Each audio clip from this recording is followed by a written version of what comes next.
Assalamualaikum warahmatullahi wabarakatuh. Pemirsa yang kami hormati, warga Potong Bagu yang saya hormati. Saat ini pemerintah Potong Bagu melalui Badan Perencanaan Penelitian dan Pengembangan Daerah Kota Potong Bagu tengah melakukan kegiatan fokus grup diskusi. Fokus grup diskusi ini dalam rangka untuk kegiatan rencana penyusunan dokumen rancangan awal rencana pembangunan daerah Kota Potong Bagu tahun 2024-2026. Nah, perlu kita ketahui bahwa di 2024 nanti 2026 itu masa tenggang di mana pemerintah Kota Potong Bagu dipimpin oleh pejabat sementara wali kota. Karena wali kota Potong Bagu periode 2018-2023 sudah berakhir di tahun akhir di 2023 itu sekitar bulan September. Sehingga tentu rencana pembangunan daerah jangka menengah yang disusun oleh pemerintahan Tatong Bara dan Bapak Nayodo Kurniawan itu sudah dianggap berakhir, sehingga harus dibuat dokumen baru untuk pelaksanaan pekerjaan maupun kegiatan aktivitas yang akan dilakukan oleh pejabat sementara nanti yang akan ditunjuk oleh Presiden melalui Gubernur. Nah, bagaimana rencana kerja nanti di situ dalam fokus grup diskusi nanti ini akan dibicarakan terkait rencana kerja, bagaimana menyusun dokumen tersebut, apa yang menjadi latar belakangnya dan apa yang menjadi regulasinya. Baik, jadi pembangunan daerah itu disusun berdasarkan rencana kerja. Kita mengacu pada Undang-Undang Nomor 23 Tahun 2014. Ini tentang pemerintah daerah yang melaksanakan pembangunan. Ada beberapa hal yang sudah menjadi prioritas pemerintah pusat. Ini juga nanti akan diimplementasikan maupun ditindaklanjuti oleh daerah dalam pelaksanaan kegiatannya. Yang menjadi prioritas kita nanti di sini adalah tentu yang pertama adalah peningkatan dan pemerataan pendapatan masyarakat. Kemudian yang kedua, peningkatan dan pemerataan kesempatan kerja.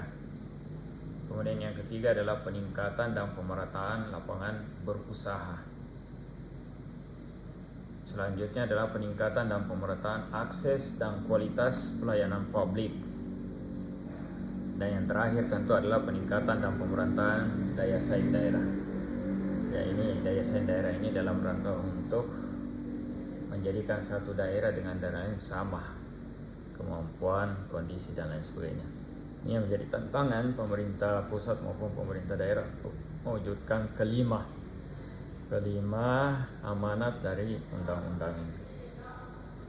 Jadi pembangunan daerah itu merupakan perwujudan dan pelaksanaan urusan pemerintah yang telah diserahkan ke daerah sebagai integral dari pembangunan nasional. Jadi kita tidak bisa lepas, walaupun ada otonomi, kita tetap merupakan bagian integral dari pemerintah pusat yang harus mencapai sinergitas, dan segala rencana pembangunan harus terintegrasi dengan pemerintah pusat, pemerintah provinsi, hingga di pemerintah daerah kabupaten maupun kota. Nah, dokumen perencanaan pembangunan daerah ini disusun berdasarkan pertama tentu perencanaan pembangunan daerah, merupakan rencana pembangunan daerah dan rencana perangkat daerah. Jadi rencana pembangunan daerah merupakan induknya, itu lebih umum secara luas. Kemudian rencana perangkat daerah. Perangkat daerah yang dimaksud adalah satuan pembantu pimpinan daerah. Ada dinas, ada badan, ada kantor, ada kecamatan, ada kelurahan dan desa. Mereka ini yang menjadi perangkat-perangkat daerah nanti. Kemudian ada yang disebut dengan rencana pembangunan jangka panjang daerah. Ini rencana pembangunan. Kemudian ada rencana pembangunan jangka menengah daerah atau RPJMD. Kemudian ada rencana kerja pemerintah daerah. Ini tahunan. Kalau rencana pembangunan jangka panjang daerah itu biasanya memuat dia 20 tahun 20 tahun masa berlakunya. Ini ditetapkan dalam Perda, paling lama 6 bulan setelah RPJPD periode sebelumnya berakhir. Jadi kita akan berakhir nanti di bulan September, akan berakhir otomatis 6 bulan sebelum itu sudah harus berlaku. Otomatis kalau ini bulan September berarti memang di sekitar bulan-bulan Januari, Februari, Maret ini RPD yang sementara kita akan susun ini harus ditetapkan oleh DPRD sebagai acuan untuk pelaksanaan pekerjaan di menyusun RPJMD untuk dilaksanakan oleh pejabat sementara. Sedangkan RPJMD ini masa berlakunya adalah dia 5 tahun. Nah, itu merupakan penjabaran dari visi misi wali kota berdasarkan RPJPD yang disusun. Ini ditetapkan juga dalam Perda, paling lama dia 6 bulan setelah kepala daerah terpilih dilantik. Jadi RPJMD ini paling lama 6 bulan setelah kepala daerah dilantik. Jadi kalau pemilihan nanti PJS dia dilantik sekitar bulan September tanggal 20-an, 23 sampai 25 mungkin. Berarti paling lama 6 bulan setelah itu harus ada RPJMD yang harus ditetapkan. Oleh karena itu setelah dilantik maka kita akan berpacu untuk menyusun RPJMD. Biasanya disebut RPJMD mini. Kemudian setelah itu tentu ada RKPD, itu akan disusun 1 tahun sekali. Tetapkan dalam Perkada atau peraturan wali kota, merupakan penjabaran dari RPJMD tadi. Kalau RPJMD 5 tahun, kemudian ada RKPD itu 1 tahun sekali. Kemudian ditindaklanjuti dengan rencana strategis oleh perangkat daerah. Jadi kalau RPJPD, RPJMD, RKPD itu adalah rencana induk dari pemerintah kabupaten kota. Nah, untuk implementasi yang lebih terencana, lebih detail itu dilaksanakan oleh perangkat daerah, dinas badan tadi. Yang akan disusun rencana strategis perangkat daerah, itu memuat sasaran, tujuan, program dan kegiatan yang lebih implementatif, lebih mendekati pada pelayanan dasar, betul-betul untuk langsung ke pokok sasaran. Kita memuat target detail setiap tahun yang akan dicapai, bahkan akan dirinci bulan per bulan, triwulan per triwulan, semester per semester, targetnya akan dicapai di situ. Kemudian dari Rensra itu yang lebih detail lagi ada rencana kerja SKPD. Itu ditetapkan juga oleh daerah melalui peraturan wali kota. Nah, ini yang akan disusun di tahun 2022 akhir ini sampai awal di 2023 nanti. Bapak Ibu yang kami hormati, tentu melalui Undang-Undang Nomor 10 tahun 2016 tentang perubahan kedua atas Undang-Undang Nomor 1 tahun 2015 tentang penetapan peraturan pemerintah pengganti undang-undang tentang pemilihan gubernur, bupati, wali kota. Ini tadi yang mengatur di mana RPJPD ditetapkan 6 bulan sebelum berakhir masa jabatan wali kota atau bupati yang definitif. Kemudian 6 bulan setelah dilantik, setelah ada pengangkatan PJS, maka itu harus disusun lagi secepatnya RPJMD. Nah, ini merupakan dasar-dasar dan langkah-langkah yang harus ditempuh berdasarkan Undang-Undang Nomor 10 tahun 2016 yang sudah merupakan diganti sampai dengan Undang-Undang Nomor 1 tahun 2014. Nah, ini merupakan jadwal tentatif tiap tahun agenda penyusunan dokumen perencanaan daerah bagi daerah yang kepala daerah berakhir tahun 2023. Ya, sekarang Kota Bagus sudah berada di bulan Juli Desember. Kita sekarang dalam penyusunan rencana awal RPJPD 2025 sampai 2045. Ini cukup banyak akan disusun. Kemudian kita sekarang dalam posisi FGD. Jadi fokus grup diskusi itu adalah mengundang semua komponen untuk memberikan andil, memberikan masukan melalui perwakilan tentunya. Karena tidak mungkin semua masyarakat yang akan diundang. Jadi ada Forkopimdanya, ada tim ahlinya dari akademisi, kemudian ada perwakilan lembaga masyarakatan. Tetapi di awal-awal ini yang diundang dulu lah OPD karena mereka lah akan yang menyusun rencana kerja dulu. Rencana kerja itu disusun oleh OPD berdasarkan masukan, pertimbangan program kerja yang lalu. Apakah ada yang belum tercapai atau tidak, apa yang sudah dilaksanakan sebelumnya atau tidak, itu bisa diolah kembali untuk dilanjutkan di tahun berikutnya. Oleh karena itu tentu ini baru di sebatas SKPD.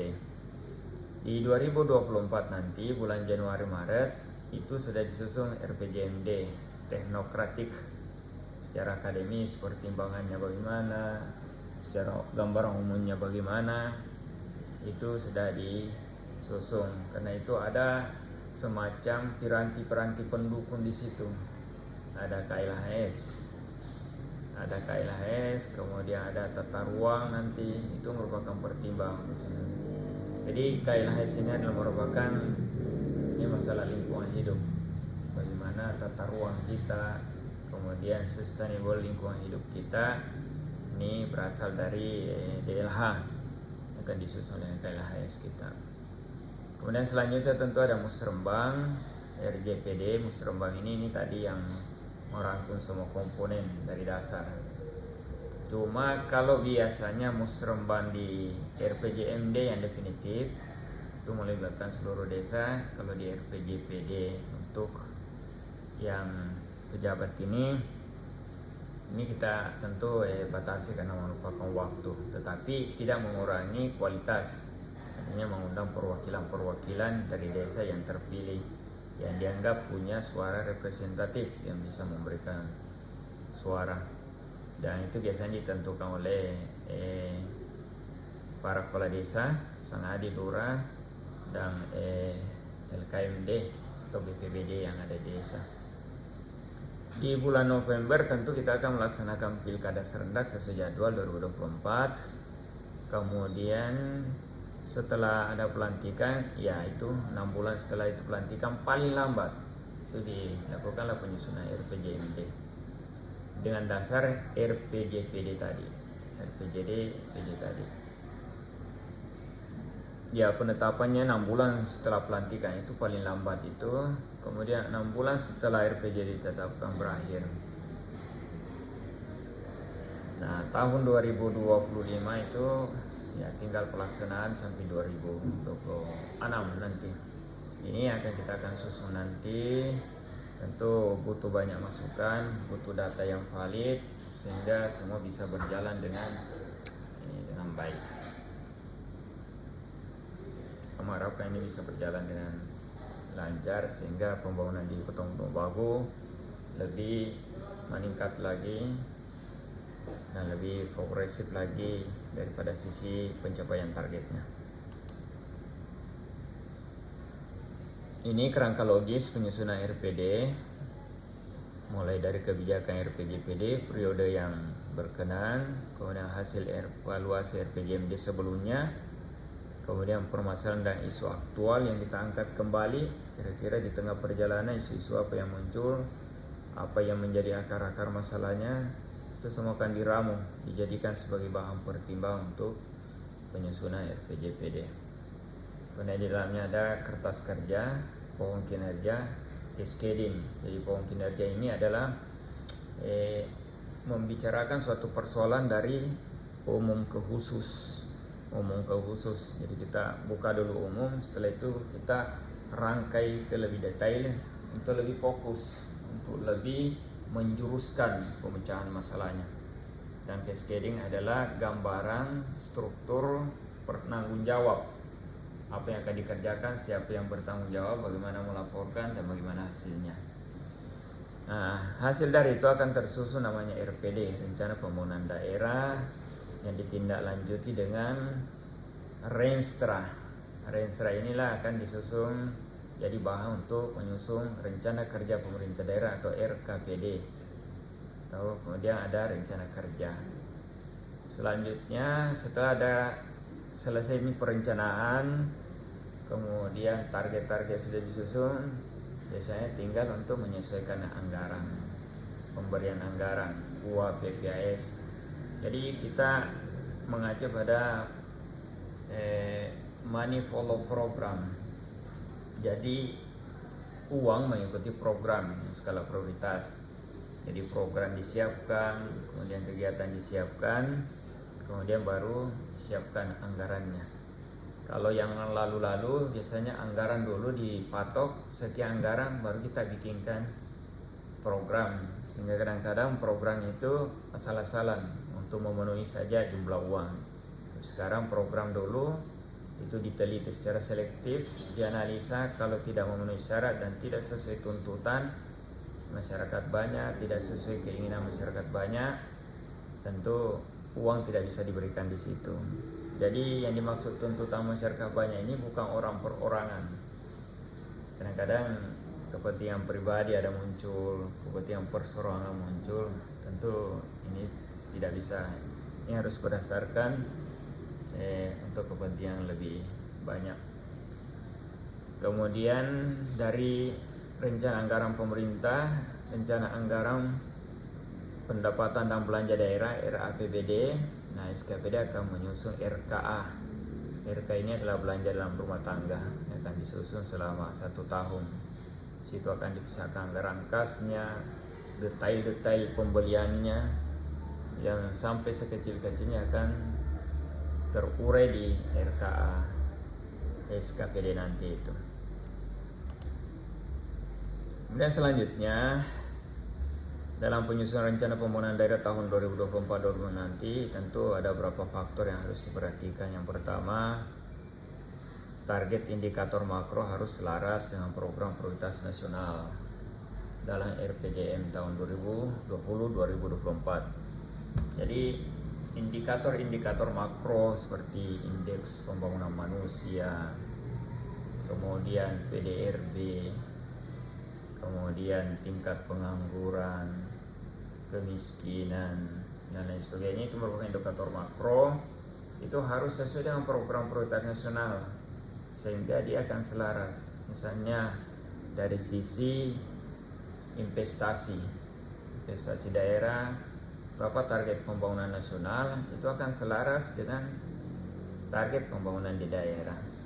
Itu harus ditetapkan bersama. Yang kedua, kesesuaian sasaran pokok dan arah kebijakan rencana pembangunan jangka panjang daerah Ketonggung sampai dengan tahun 2025. Ya, saya pikir itu jelas. Menjelaskan tadi bahwa semuanya berasal dari RPJPD ini. Kemudian yang ketiga adalah berdasarkan hasil evaluasi capaian indikator kinerja RPJMD Kota Ketongbagu 2018-2023. Ya, ini jelas ya. Kita menyusun rencana pembangunan berikutnya tentu harus berdasarkan hasil evaluasi pekerjaan yang sudah dilaksanakan sebelumnya. Karena di situ kita akan melihat mana yang belum tercapai, mana yang sudah tercapai, mana yang akan ditingkatkan, dan mana yang memang sudah tidak sesuai lagi dengan kondisi daerah. Itu semua akan menjadi pertimbangan. Selanjutnya RPJMD provinsi atau rencana pembangunan daerah provinsi. Ya, kita juga harus menyesuaikan jadi dari RPJMN, rencana pembangunan nasional. Kemudian kita sesuaikan lagi dengan rencana pembangunan provinsi. Itu sinergi, selaras semua, sehingga akan terjadi semacam efek networking yang betul, yang bagus pekerjaannya. Kemudian dilihat lagi isu-isu strategis yang berkembang. Ya, namanya perubahan tentu tiap hari bahkan tiap jam ada perubahan, regulasi berubah terus, kondisi berubah terus, tapi kita harus mempetakan. Makanya ada namanya proyeksi, ada prediksi ke depan kira-kira apa yang terjadi berdasarkan kecenderungan yang terjadi, isu-isu yang berkembang. Contoh kalau di Kotong Bagu tentu yang melihat adalah investasi, karena kecenderungan investasi masuk di Kotong Bagu cukup besar, cukup memadai, sehingga wilayah Kotong Bagu harus betul-betul memperhatikan dari sisi perencanaan tata letak wilayah, rencana tata ruangnya, karena nanti jangan sampai investasi masuk tapi kondisi lahan tidak bisa dijadikan lokasi untuk pembangunan, karena mungkin itu lokasi pertanian, otomatis tidak bisa dibangunkan lokasi pembangunan gedung. Nah ini tentu yang harus diperhatikan, dan melihat kondisi beberapa tahun belakangan ini Kotong Bagu cukup banyak dan cukup diminati investor, baik yang kecil maupun yang besar, untuk berinvestasi di Kotong Bagu. Nah tentu akan ada perhatian minimal bahwa Kotong Bagu cepat atau lambat wilayah kota perdagangnya akan overload, mungkin penuh, sehingga butuh wilayah-wilayah penyangga tambahan. Makanya ada rencana Kotong Bagu untuk membuat semacam jalan ring road, jalan melingkar di wilayah-wilayah yang belum terbuka. Itu akan membuka kantong-kantong ekonomi kita untuk memberi akses lebih besar kepada para investor maupun masyarakat kita untuk meningkatkan pendapatannya. Kemudian tentu berdasarkan kebijakan nasional. Yang terakhir tentu regulasi yang berlaku, aturan yang berlaku, saya pikir itu sama dengan kebijakan nasional. Kebijakan nasional, regulasi yang berlaku itu satu kesatuan yang tidak bisa dipisahkan. Ketika ada kebijakan nasional tentu diikuti dengan regulasi yang baru.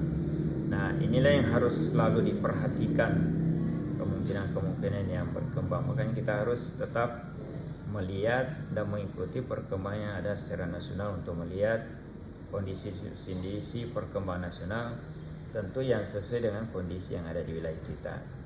Karena ada beberapa kegiatan prioritas yang ada di nasional belum tentu cocok di wilayah kita, tentu di Kotong Bagu. Seperti peningkatan wilayah perairan tidak di Kotong Bagu, pembangunan atau kondisi keamanan udara, wilayah udara dari sisi penerbangan Kotong Bagu tidak masuk.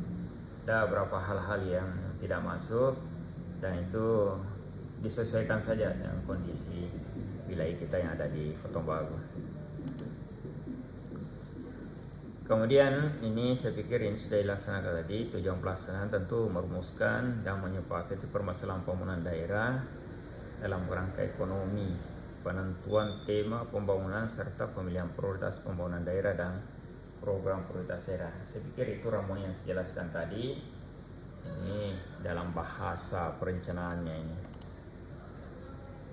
Nah, tujuan dan sasaran rencana pembangunan daerah Kotong Bagu tahun 2024-2026 ini terangkum. Jadi di visi dan misi pemerintah sekarang ini masih include ini masih sesuai dengan visi misi nasional, sehingga kemungkinan ini yang masih akan dilanjutkan di tahun 2024-2026 itu, yaitu tentu mewujudkan pembangunan manusia yang sejahtera. Bagaimana sih gambaran manusia yang sejahtera itu? Nah, untuk meningkatkan sejahtera manusia ini berdasarkan hasil FGD yang lalu, ada 3 hal yang penting yang menjadi sasaran yang harus diperhatikan, itu meningkatkan kualitas pendidikan dan derajat masyarakat, derajat pendidikan masyarakat. Ini yang harus diperhatikan. Kemudian tentu menurunnya angka kemiskinan. Menurunnya angka kemiskinan sebagai kelompok sasaran, otomatis pengangguran yang harus ditangani, perbaikan manajemen keuangan masyarakat diperbaiki melalui mungkin usaha-usaha untuk meningkatkan pendapatannya, perdagangannya, perbaiki pola pertanian kalau masih ada yang petani dan lain sebagainya.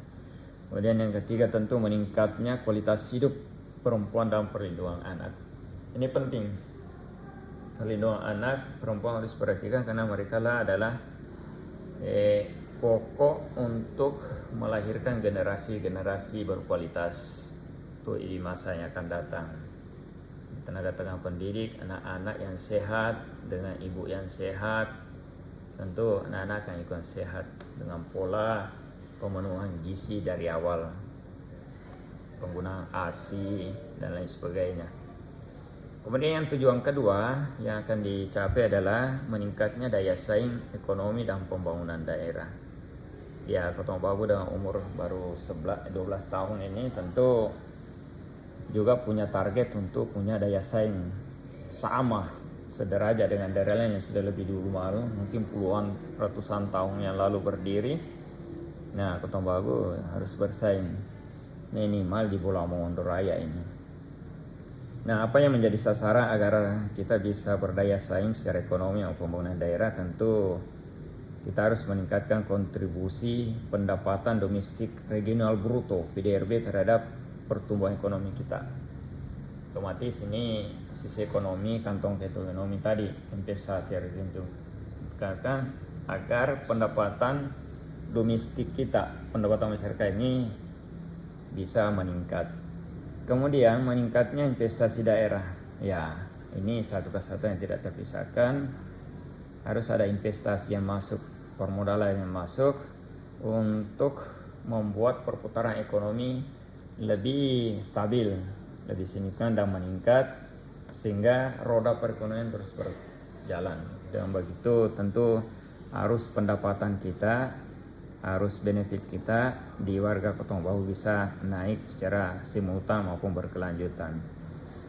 Kemudian yang ketiga tentu meningkatnya infrastruktur yang berwawasan lingkungan. Ya, investasi, pendidikan dan lain sebagainya itu harus didukung dengan utilitas infrastruktur yang ada, prasarana jalan yang memadai, kemudian bangunan-bangunan untuk kantong-kantong ekonomi memadai, pasar yang representatif, pasar yang bersih, kemudian lokasi-lokasi perekonomian yang memadai tentu harus ditingkatkan terus di sini. Ya, selanjutnya tentu ada tujuan yang ketiga, mewujudkan tata kelola pemerintahan yang baik. Ya, ini penting. Ini untuk meningkatkan kualitas penyelenggaraan pemerintahan dan pelayanan publik. Ya, tujuan 1, tujuan 2 itu harus didukung oleh tata kelola pemerintahan yang baik sebagai leading sektor untuk semua pelayanan publik.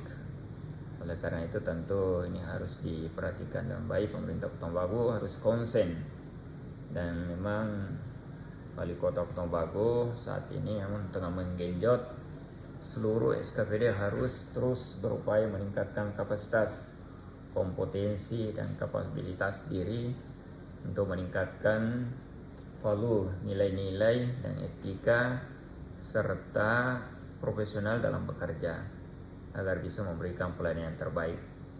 Tentu kita mengharapkan yang sangat terbaik, dan tetapi untuk saat ini tentu memang harus diakui belum sempurna, karena seiring berjalan waktu itu masih ada kekurangan dari kita, mulai dari fasilitas, sarana prasarana, kondisi daerah masih baru. Nah, ini tentu menjadi tantangan bagi para pelayan-pelayan publik, terutama yang bergerak di bidang pemerintahan, baik legislatif, yudikatif, eksekutif, untuk betul-betul memberikan yang terbaik di bidang pelayanan. Nah, ini tata pemerintahan ini, tata kelola pemerintahan itu merupakan satu kesatuan, suatu sistem yang tidak terpisahkan satu sama lain. Dan ini harus bersinergi, baik eksekutif, legislatif terutama, yudikatif, para pengawas di lapangan ini harus memberikan yang terbaik, karena ada yang melaksanakan, ada yang menguasai, ada yang mengoreksi, dan itu merupakan bagian dari sistem yang harus dijalankan agar terjadi satu padu, menghindari berbagai kekurangan dan kelemahan. Nah, sekali lagi tentu Kota Bagu sudah sedemikian maksimal upaya, tapi harus diakui ini belum sempurna, masih banyak kekurangan yang harus diperbaiki. Bapak Ibu yang kami hormati, ya inilah proyeksi pendapatan tahun 2024-2026. Ini kita proyeksikan total pendapatan di 2024 adalah 584 miliar. Lebih kemudian tahun 2025 592, tahun 2026 609 miliar. Ya, ini merupakan tantangan besar karena perencanaan harus betul-betul fokus di sini melihat skala prioritas, karena ini jauh berkurang dibanding tahun-tahun sebelumnya. Mohon maaf saya belum bisa saya tampilkan di sini tahun-tahun sebelumnya. Di tahun 2014, 15, 16 itu berkisaran 600-an, bahkan pernah sampai 700-an miliar anggaran yang kita akan kelola, baik dari pendapatan asli daerah, pendapatan transfer, dan lain-lain pendapatan daerah yang sah. Jadi yang banyak menurun adalah merupakan pendapatan transfer dari pusat. Ini fluktuatif, kadang naik dan lebih banyak turunnya. Turunnya ini karena memang secara nasional mungkin pendapatan nasional banyak berkurang, sumber-sumber pendapatan kita mungkin banyak yang berkurang, sehingga transfer ke daerah semakin tahun selalu menurun. Yang makanya konsen kita adalah peningkatan pendapatan asli daerah untuk mengimbangi menurunnya pendapatan transfer ini. Ya, pendapatan asli daerah kita prediksi 96 miliar. Kemudian 2025 diprediksi menjadi 99 miliar. Nah, kita harapkan di tahun 2026 sudah mencapai 100 miliar lebih. Ya, ini tentu diharapkan melalui pembukaan kantong-kantong ekonomi, pembukaan investasi, sehingga banyak pengusaha-pengusaha yang membuka usaha. Dengan begitu akan menimbulkan adanya pendapatan asli daerah dibinda dan distribusi maupun pajak-pajak daerah. Nah, Kotong Bagu juga terus berkembang, kemungkinan besar juga pajak-pajak akan mulai meningkat seiring bertambahnya objek, jumlah orang-orang yang bekerja, jumlah orang-orang yang membangun bangunan yang tadinya tanah kosong kemudian dibuatkan bangunan, otomatis nilai objek pajaknya tentu akan naik. Nah, inilah yang diharapkan nanti akan menambah pundi-pundi pendapatan sebagai bagian dari belanja dari daerah kita. Pak Ibu yang kami hormati, dari sisi retribusi daerah juga demikian. Kita mengharapkan ada peningkatan dari 7 miliar, kemudian di 2026 bisa mencapai 9 miliar. Retribusi daerah itu ya tentu berbeda dengan pajak. Kalau pajak itu kewajiban memang tahunan, kalau retribusi daerah tergantung orang-orang yang ada. Misalnya di pasar, kalau tidak ada orang di pasar tentu tidak ada yang bisa ditarik retribusinya, tidak ada sumbangan. Kemudian hasil pengelolaan kekayaan daerah yang dipisahkan ini macam-macam. Ada merupakan dana bagi hasil dan lain-lain sebagainya. Kemudian lain-lain PAD yang sah ini adalah merupakan 62 miliar ini adalah pendapatan rumah sakit kita. Pendapatan rumah sakit kita yang berasal dari pendapatan retribusi maupun dari JKN, jaminan kesehatan bekerjasama dengan BPJS.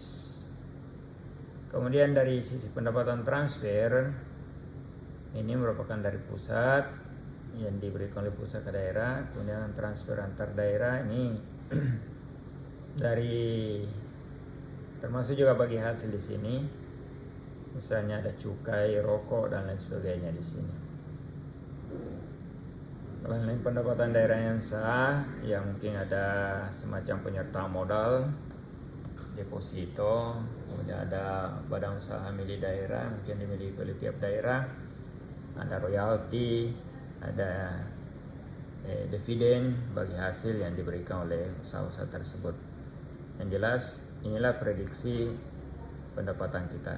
Ini masih jauh dari dibandingkan dengan daerah lain, tapi Alhamdulillah dengan dana yang sangat pas-pasan begini, ya Kota Mobagu cukup bisa diperhitungkan, khususnya di kawasan Sulawesi Utara, di mana prestasi Kota Mobagu dalam setiap ajak kompetisi pemerintahan selalu berada di atas rata-rata, minimal 3 besar selalu mendapatkan juara, sehingga itu membuktikan bahwa kapasitas perencanaan, kapasitas orang-orang yang ada walaupun tidak sempurna tetapi sudah mampu bersaing di tingkat minimal provinsi Sulawesi Utara.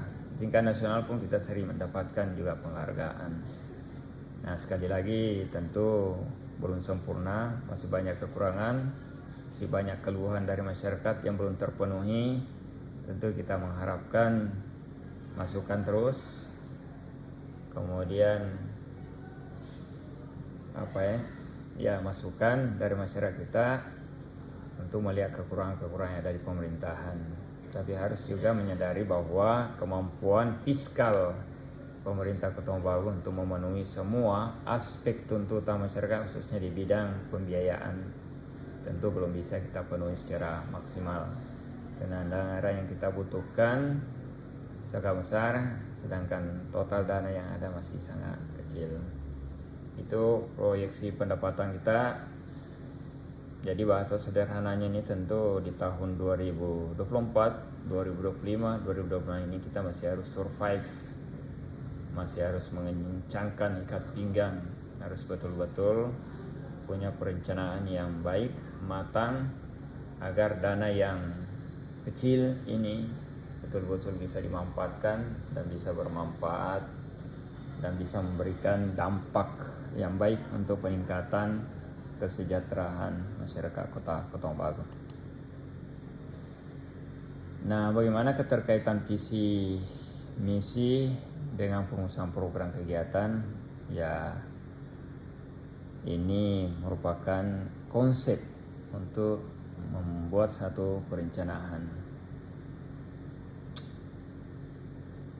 Ini kita mulai dari tujuan, kemudian apa yang ingin dirubah. Jadi ini ada tujuan sasaran, kemudian apa sebenarnya ingin dirubah, hasil, kemudian kan kita akan masukkan nanti hasil pembangunan apa yang akan diperoleh, kemudian dampaknya bagi masyarakat. Ini konsekuensi tertinggi, impact. Kalau di sini adalah outcome-nya. Apa yang ingin dirubah? Misalnya kita ingin Kota Mobagu meningkat investasi, otomatis kita harus memperoleh hasil pencapaian yang baik. Apa yang akan dibangun di sini dirubah. Misalnya kalau apa yang dirubah, otomatis Kota Mobagu harus dirubah menjadi membuka kantong-kantong ekonomi, karena visi misi kita adalah kota jasa dan perdagangan. Ingin merubah, otomatis struktur masyarakat kita harus mulai berbenah untuk melihat kondisi yang ada di daerah kita. Perubahan-perubahan yang terjadi, misalnya luas lahan, luas jalan, setiap inci pembukaan lahan tentu akan menghasilkan pembukaan kantong-kantong ekonomi nanti. Ya, dari gambaran tadi misalnya contoh apa yang ingin dirubah. Yang ingin dirubah adalah mindset masyarakat, misalnya dalam melihat kondisi jalan di Kota Mobagu. Biasanya kalau kita ingin memperlebar jalan, mungkin ada tantang untuk apa jalan itu dilebarkan. Yang pertama, mungkin paling dasar itu adalah untuk memperlancar arus lalu lintas. Itu yang paling dasar. Tapi sebenarnya ada yang lebih tinggi dari itu, yaitu membuka akses yang lebih besar masyarakat untuk membuka usaha di sepanjang jalan tersebut. Karena dengan dibuka itu arus lalu lintas jalan, maka akses untuk masyarakat untuk berdagang kemungkinan masih besar. Dengan adanya pedagang-pedagang yang menempati area-area seperti itu, ini bisa dilihat seperti di Jalan Veteran, Matali itu, dulu jalan di situ sempit, itu 3 meteran, sekarang ada 20 meter. Nah, apa yang terjadi sekarang, impact-nya adalah itu kantong ekonomi terbuka di situ, investasi berjalan, dan area itu sudah menjadi pusat-pusat perdagangan kuliner. dampak yang terjadi adalah kesejahteraan masyarakat di sekitar situ. Mereka bisa membuka lapak-lapak, membuka ruko, toko semua di situ. Hanya mereka punya pendapatan penghasilan yang tidak pernah diprediksi sebelumnya. Padahal dulu kita tahu bahwa di situ ada penentangan oleh masyarakat untuk dibuka jalan. Tapi sekarang dampaknya sudah dirasakan. Itulah yang dimaksud dampak impact, meningkatkan kesejahteraan masyarakat. Yang membuka jalan, memperluas jalan. Secara output ada jalan yang dibesarkan, jalan jadi luas, itu outputnya. Outcome-nya adalah lalu lintas jadi lancar, pusat-pusat perdagangan jadi terbuka, masyarakat bisa berdagang, menambah penghasilan. Impact-nya adalah terjadinya penambahan penghasilan dari masyarakat. Itu berwujud pada kesejahteraan masyarakat. Itu yang hasil yang diharapkan nanti. Nah, itulah proses perjalanan dalam menciptakan satu perencanaan untuk mencapai, salah satunya adalah untuk meningkatkan kesejahteraan rakyat. Dan masih banyak hal-hal yang lain. Ini ada, kalau di ini tingkat SKPD, program kegiatan, subkegiatan itu tadi yang mendukung. Jadi kalau misalnya ada tujuan sasaran adalah untuk meningkatkan kesejahteraan, masalahnya apa? Masalahnya adalah masyarakat tidak punya akses untuk berdagang. Nah, dibuatlah program. Program adalah bagaimana masyarakat supaya punya lokasi berdagang tadi. Nah, kegiatannya adalah pembukaan kantong ekonomi melalui pelebaran jalan-jalan di situ, membuat trotoar, membuat lokasi untuk berdagang. Subkegiatannya adalah itu, pembuatan lapak-lapak, memberikan bantuan mungkin apa. Nah, ini merupakan subkegiatan program kegiatan untuk memecahkan masalah sehingga terjadilah tujuan dan sasaran kita, itu peningkatan kesejahteraan masyarakat kita. Nah, inilah yang akan kita lanjutkan terus dalam pembangunan di Kota Tobago. Nah, tentu masih banyak hal yang dibutuhkan. Mudah-mudahan masyarakat bisa untuk melihat hal-hal seperti ini sehingga bisa kita sama-sama membantu pemerintah untuk mewujudkan kegiatan program kegiatan pembangunan. Ada salah satu juga yang ada di rumah sakit misalnya. Di rumah sakit, sasaran kita di rumah sakit adalah meningkatkan pelayanan kesehatan masyarakat untuk meningkatkan kesehatan masyarakat. Kesehatan masyarakat sekaligus di situ ada dampak kesejahteraan sebenarnya masyarakat. Cuma memang untuk mencapai itu di rumah sakit itu harus ada semacam SOP-nya, standar operasional dalam jalan yang masuk itu harus dipagar. Itu aturan dari pemerintah pusat, itu SOP, bukan semata-mata dari pemerintah Kota Tobago. Nah, dengan ditutup jalan itu artinya dibuatkan pagar, maka arus lalu lintas untuk hal-hal yang medis itu bisa berjalan dengan baik tanpa diganggu oleh hal-hal yang bersifat krusial, misalnya tiba-tiba ada yang menyeberang dan lain sebagainya, itu bisa berdampak secara hukum. Pun demikian, itu tidak mengganggu sebenarnya aktivitas masyarakat. Jadi masyarakat di sana tetap bisa berusaha berdagang di seputaran rumah sakit itu. Tidak harus di panjang jalan itu, karena efek dominonya sekarang sudah kelihatan. Jadi sudah banyak tempat-tempat usaha, ruko, kuliner maupun tempat-tempat usaha lain yang sudah berdiri sepanjang rumah sakit di Pabundayan tersebut. Dulunya tidak, sekarang sudah berjalan dengan baik. Nah, ada beberapa kelompok masyarakat di situ yang kebetulan rumahnya di sepanjang jalan itu. Nah, itu memang harus cepat menyesuaikan, karena mau tidak mau itu fasilitas dan itu SOP dari rumah sakit tersebut. Sehingga masyarakat mohon untuk bisa menyesuaikan dari tempat itu. Namun demikian pemerintah sudah berusaha untuk memberikan akses jalan walaupun sifatnya setapak, tapi itu tidak mengganggu. Itu masyarakat masih bisa berjalan di situ untuk bisa berbelanja di tempat-tempat usaha masyarakat. Jadi tinggal masyarakat yang harus menyesuaikan nanti. Nah, kalau tentu butuh bantuan dari pemerintah, tentu bisa dikoordinasikan melalui pemerintah setempat untuk disalurkan secara berjenjang ke pemerintah yang lebih atas. Nah, ini contoh permasalahan dengan perumusan program. Saya pikir ini sudah biasa dengan kalau di SKPD, di Satuan Kerja Perangkat Daerah, dinas, badan, kantor, camat, lurah, ini sudah terbiasa dengan hal-hal seperti ini membangun. Jadi tentu kita memulai dari masalah, misalnya pelayanan pendidikan khusus yang belum optimal. Ini pendidikan khusus maksudnya ini adalah orang-orang difabilitas, orang-orang cacat biasanya ini. Jadi ini dianggap belum maksimal. Ini contoh ini permasalahan misalnya. Kemudian sumbernya apa? Berdasarkan data angka partisipasi kasar. Jadi angka partisipasi kasar itu orang-orang yang ikut dalam pendidikan, berapa banyak sih? Nah, karena ada ini masalah ini, maka untuk memecahkan masalah itu dibuatlah program. Ada program pendidikan khusus dan pendidikan layanan khusus namanya. Kemudian indikator adalah meningkatnya APK. Kalau tadinya misalnya yang ikut di partisipasi di pendidikan misalnya cuma 5, kemudian mungkin setelah dibuat program ini ada peningkatan menjadi 10-20. Berarti itu indikator berhasil program ini. Dan bagaimana supaya banyak orang ya mungkin karena selama ini tidak ke sekolah karena bangunan tidak ada atau bangunannya tidak bagus, otomatis harus dilihat masalahnya apa sih. Oh, bangunannya rusak, maka harus direhabilitasi sekolah tersebut. Kemudian mungkin diberikan bantuan pendidikan, artinya sekolah menengahnya belum ada, jadi harus diadakan sekolah menengahnya.